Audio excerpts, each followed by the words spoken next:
नमस्कार. Sayaji polytechnic Savarde mechanical डिपार्टमेंटच्या YouTube चॅनलवर तुमचे स्वागत. मी प्रोफेसर स्नेहल जाधव सेमेस्टर 5मधील पॉवर इंजिनिअरिंग अँड रेफ्रिजरेशन हा सब्जेक्ट शिकवते. ह्या व्हिडिओ लेक्चरमध्ये आपण बघणार आहोत लर्निंग आउटकम्स. कोर्स आउटकममध्ये बघणार आहोत test the performance of IC engines. Unit आउटकम्समध्ये बघणार आहोत explain the procedure to calculate the performance parameter of the given IC engine, explain the procedure to calculate indicated power of the given engine using Moore's test, explain procedure to measure emissions of exhaust gases in the given engine.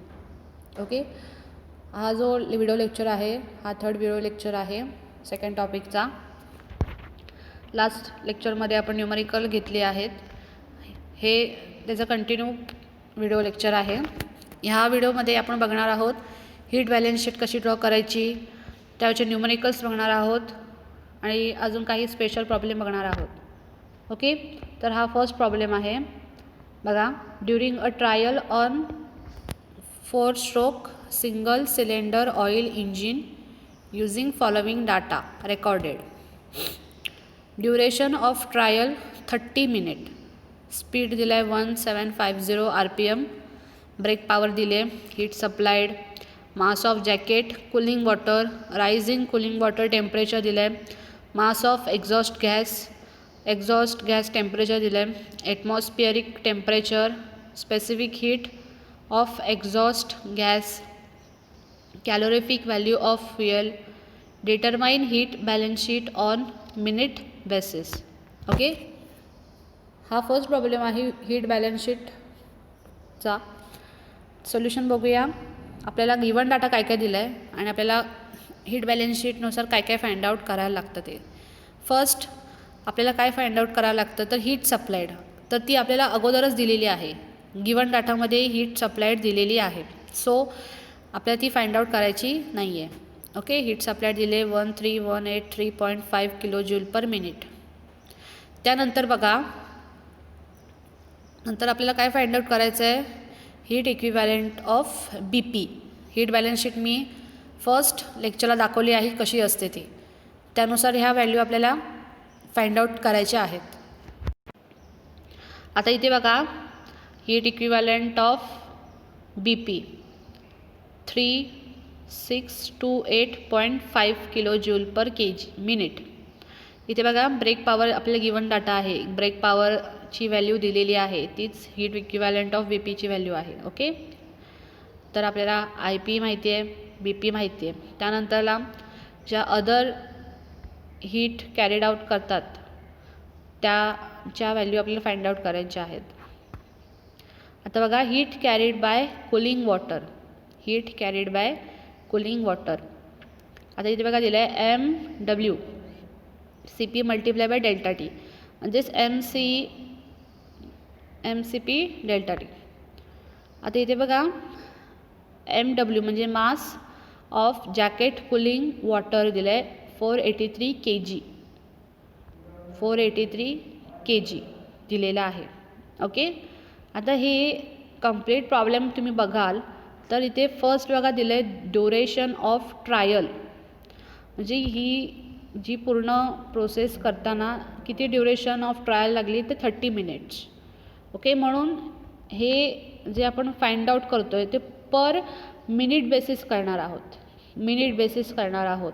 Okay, so इथे पर मिनिटसाठी किती values असणार आहेत त्या आपण find out करायच्या आहेत. म्हणून इथे बघा, इथे mass of jacket cooling water 483ला डिवाइड बाय 30 केलेला आहे, 30 मिनिट. सो आपल्याला 1 मिनिटची व्हॅल्यू मिळणार आहे. ओके, आता मल्टिप्लाय बाय 4.18. ओके, ही एक स्टँडर्ड व्हॅल्यू आहे वॉटरसाठीची, स्पेसिफिक हीट ऑफ वॉटर ही स्टँडर्ड व्हॅल्यू आहे. ही तुम्हाला लक्षातच ठेवायची आहे. ही जर कुठल्या प्रॉब्लेममध्ये दिली नसेल, देतात किंवा नाही देत, तर तुम्ही ही लक्षातच ठेवायची आहे की specific heat of water is 4.187 kJ/kg. Okay, then आपल्याला rise in cooling water temperature दिलं आहे 60 डिग्री सेल्सिअस. ओके, म्हणजेच डेल्टा टी दिला आहे, म्हणजे दोन टेम्परेचरमध्ये डिफरन्स त्यांनी आपल्याला डायरेक्ट दिलेला आहे, म्हणून ती व्हॅल्यू इथे टाकायचे 60. ओके, आता हे सगळं कॅल्क्युलेट केल्यानंतर आपल्याला व्हॅल्यू बघा आले 4037.88 किलोजूल पर मिनिट. मिनिटमध्ये आन्सर हवं आपल्याला. Okay, per minute. नंतर mass flow rate of exhaust gas is given by. Okay, आता heat carried by cooling water आपण फाइंड आउट केलं. आता heat carried by exhaust gas आपल्याला फाइंड आउट करायचा आहे. ओके, त्यासाठी आपल्याला mass flow rate of exhaust gas पाहिजे, बरोबर. आता इथे बघा मास ऑफ एक्झॉस्ट गॅस दिलेला आहे, पण इथे ड्युरेशन ऑफ ट्रायल किती आहे 30 मिनिट. सो इथे डिवाइड बाय 30 केलं तर आपल्याला काय मिळतं आहे mass flow rate of exhaust gas. Okay, kg per मिनिटमध्ये आन्सर मिळालेला आहे. त्यानंतर heat carried by exhaust gas is given by. आता heat carried by exhaust gas बघा काय दिलं आहे MEG. EG म्हणजे एक्झॉस्ट गॅस, EG. CP म्हणजे स्पेसिफिक हीट. ओके, ही कशाची आहे एक्झॉस्ट गॅसची आहे. नंतर TG मायनस T रूम.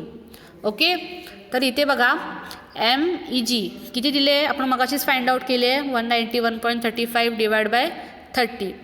आणि specific heat of exhaust gas आपल्याला दिलेली आहे बघा 1.25 kilojoule per kg kelvin. Okay, आणि टेम्परेचरचा डिफरन्स बघा आपल्याला इथे रूम टेम्परेचर दिलेलं आहे, ॲटमॉस्फिअरिक टेम्परेचर 17 डिग्री. ओके, आणि अजून कुठलं टेम्परेचर दिलं आहे तर एक्झॉस्ट गॅस टेम्परेचर दिलं आहे, म्हणजे डिफरन्स असतो डेल्टा टी. सो इथे exhaust gas temperature minus atmospheric temperature करायचं आहे. ओके, म्हणजे 486 मायनस 17 डिग्री सेंटीग्रेड. ओके, आता इथे बघा या सगळ्या व्हॅल्यू इथे पुट केल्यानंतरला आपल्याला व्हॅल्यू इथे मिळालेली आहे. ओके, त्यानंतर हे सगळं फाइंड आउट केल्यानंतर हीट बॅलन्स शीटमध्ये आपण बघितले की अनअकाउंटेड हीट कशी फाइंड आउट करतात. Heat supplied minus heat equivalent of BP minus heat equivalent heat carried by cooling water plus heat carried by exhaust gas. Okay, ह्या सगळ्या व्हॅल्यू आपण फाइंड आउट केलेल्या आहेत. त्या व्हॅल्यू इथे पुट केल्यानंतर आपल्याला अनअकाउंटेड हीटचा व्हॅल्यू मिळाली. ओके, ह्या सगळ्या व्हॅल्यू फाइंड आउट केल्यानंतर मी फर्स्ट व्हिडिओ लेक्चरला सांगितलेलं आहे हीट बॅलन्स शीट कशी ड्रॉ करतात. तर यामध्ये बघा दिलेलं आहे heat supplied by fuel, then ती व्हॅल्यू इथे दिली. त्यानंतर heat equivalent to BP, heat equivalent to cooling water, then exhaust gas आणि अनअकाउंटेड हीट. ओके, ह्या सगळ्यांची ॲडिशन बघितली तुम्ही मी केल्यानंतरला सेम येते, म्हणजे जेवढी हीट आपण सप्लाइड केली तेवढी हीट ती डिस्ट्रीब्यूट झालेली आहे. आता इथे बघा नेक्स्ट प्रॉब्लेम बघूया. During a engine trial on 6 cylinder 4 stroke diesel engine bore of 180 mm and stroke of 200 mm the following observation were recorded. Brake power 245 kilowatt दिले, स्पीड दिला आहे 1500 RPM, mean effective pressure 8 bar, fuel consumption 70 kg per hour, calorific value of fuel दिले 42,000 kilojoule per kg, mass of cooling water दिलं आहे 82 kg per minute, cooling water temperature rise 44 degree Celsius, cooling water circulated through a engine 50 kg per minute, temperature of exhaust gas दिलं आहे 400 degree Celsius, temperature rise in cooling oil दिलं आहे 24 degree Celsius, and mass of dry exhaust gas is 25.908 kg per minute, room temperature is equal to 30 degree centigrade, and specific heat of oil दिला है 2.1 kilojoule per kg Kelvin, specific heat of exhaust gases 1.045 kilojoule per kg Kelvin, estimate mechanical efficiency and raw heat balance sheet. Okay, ह्या भरपूर value दिलेल्या आहेत, त्या step wise steps तुम्ही लिहायचे. Given डाटामध्ये काय काय दिलेलं आहे जसं इथं दिलेलं आहे सोल्युशनमध्ये दिलं आहे. गिवन डाटामध्ये बघा 4 स्ट्रोक केची व्हॅल्यू दिली आहे 6, म्हणजे किती सिलेंडर यूज केलेत 6, म्हणून केची व्हॅल्यू किती आहे 6. ओके, त्यानंतरला बघा इथे काय दिलं आहे डायमीटर दिलं आहे, नंतर लेंथ दिले, स्ट्रोक लेंथ दिले, BPची व्हॅल्यू दिले. त्यानंतरला इथे बघा अजून काय दिलं आहे स्पीड दिलेला आहे, स्पीड दिला आहे. ओके, बघा स्पीड दिला आहे त्याला काय केलं N/2 केला. त्यानंतर काय अजून दिलं आहे PM 8 बार, ह्या सगळ्या व्हॅल्यू दिलेल्या आहेत. त्यानंतर आपल्याला इंडिकेटेड पॉवर फाइंड आउट करायची. आपण आता फर्स्ट व्हिडिओमध्ये बघितलं असेल फॉर्म्युला की काय काय फॉर्म्युला आहे. सेम फॉर्म्युला आहे, फक्त इथं मल्टिप्लाय बाय के केला आहे. का के केला आहे? कारण का आपण इथे बघितलं तर ते जे फॉर्म्युले आपण बघितले होते ते सगळे सिंगल सिलेंडरसाठी होते. सिंगल सिलेंडरमध्ये ओन्ली 1 सिलेंडर. So K is equal to 1 होता. आता इथे के किती व्हॅल्यू आहे? 6. म्हणून इथे केने मल्टिप्लाय केलेलं आहे. सो 6 व्हॅल्यू टाकली. आता पी एमची व्हॅल्यू आपल्याला गिवन दिलेली आहे, ती टाकल्यानंतर एल दिलेला आहे. त्यानंतर ह्या सगळ्या व्हॅल्यू मीटरमध्ये घ्यायच्या आहेत. लक्ष ठेवा, किलोवॅटमध्ये आपण आन्सर घेतो आहे, त्यामुळे सगळं कन्वर्जन नीट करायचं आहे, युनिट कन्वर्जन. ओके. आणि त्यानंतर इथे बघितलं की एरिया आपल्याला माहिती आहे सिलेंडर आहे π/4 d². एनची व्हॅल्यू बघा 750 दिले RPM. त्यानंतर आता एनची व्हॅल्यू मी 750 का घेतली तुम्हाला कळलंच असेल.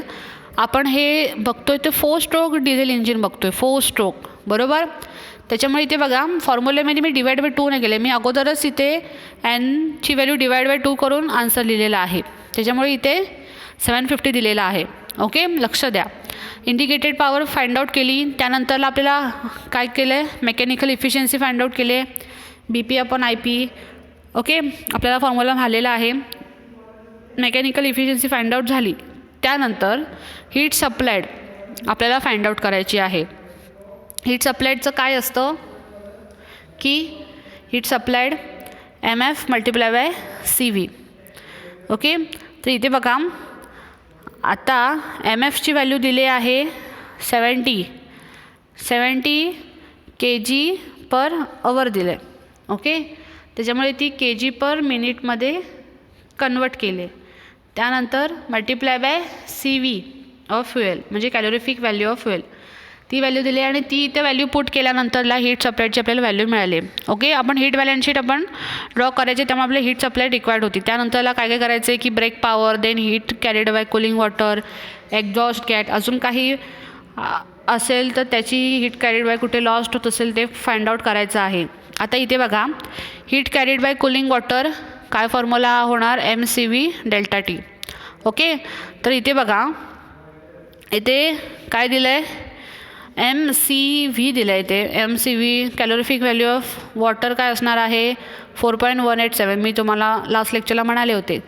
ओके, मास ऑफ वॉटर दिलेला आहे 82 दिलेला आहे kg/min. आपल्याला हे सगळं पर सेकंडमध्ये आपण घेतो आहे. ओके, लास्ट लेक्चरला आपण लास्ट न्यूमरिकलमध्ये बघितलं की सगळं मिनिट बेसिसमध्ये हवं होतं. ओके, रेग्युलर आपण सेकंड बेसिसमध्येच पर सेकंडमध्येच सगळ्या व्हॅल्यू फाइंड आउट करतो.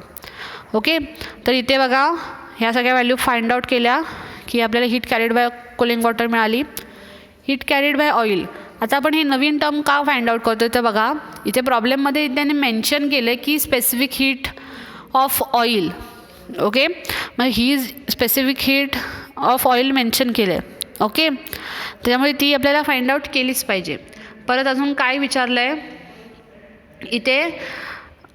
Cooling oil circulated through engine, म्हणजे हीट ती कुलिंग ऑइलमध्येही लॉस्ट होते, म्हणून तिची हीट कॅरीड किती होते तीही आपल्याला फाइंड आउट करणं गरजेचं आहे. त्यामुळे इथे फाइंड आउट केली हीट कॅरीड बाय ऑइल, कारण का सगळ्या व्हॅल्यू दिलेल्या आहेत. M of oil, CV oil multiply by ∆T.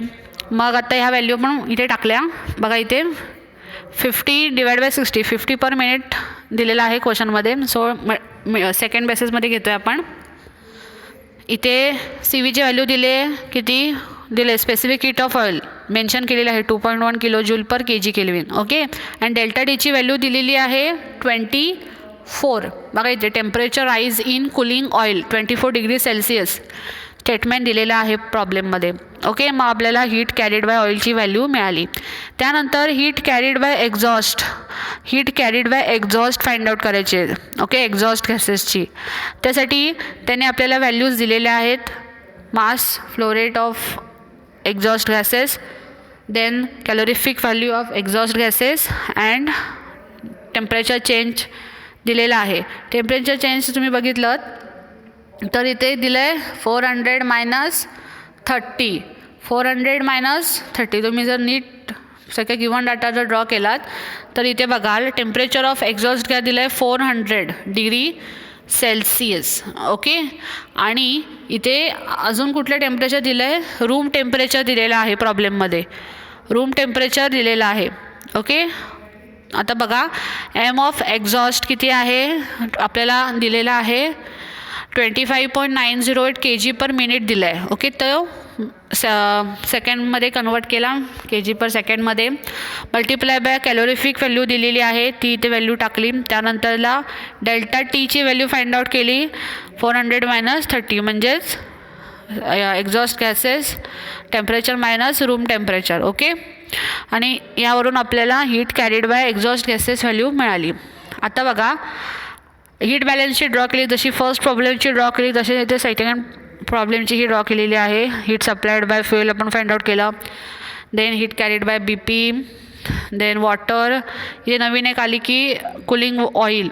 Okay, आणि इथे heat carried by exhaust gas आणि अनअकाउंटेड हीट. अनअकाउंटेड हीट म्हणजेच हीट सप्लायड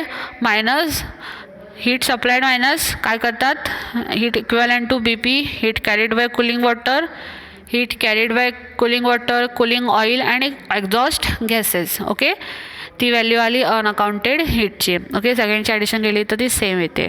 ओके, आता हा नेक्स्ट स्पेशल प्रॉब्लेम आपण बघतोय, नीट लक्ष द्या. During a trial of 4 cylinder 4 stroke petrol coupled to a hydraulic dynamometer at constant speed, the following reading were obtained.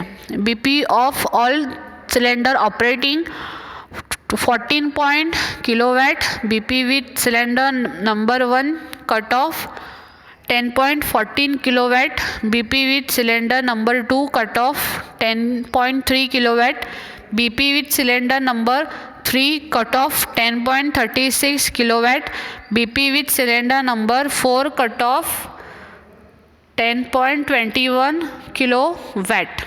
Okay, fuel consumption is equal to 5.5 kg/hour. Calorific value of fuel दिले 42,000 kJ/kg. Diameter of cylinder 8 cm. Stroke of piston दिले 10 cm. Determine indicated power IP and mechanical efficiency. आता इथे बघा हा एक special problem आहे, यामध्ये Morse taste use केलेली आहे. मोर्स टेस्टवरून हा प्रॉब्लेम सॉल्व केलेला आहे.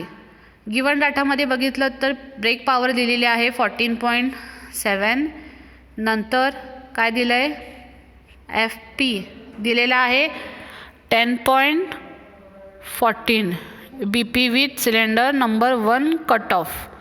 ओके, देन सेकंड कट ऑफला व्हॅल्यू दिले 10.3. ओके, नंतर थर्ड अँड फोर्थ अशा व्हॅल्यू इथे गिवन डाटामध्ये दिलेल्या आहेत.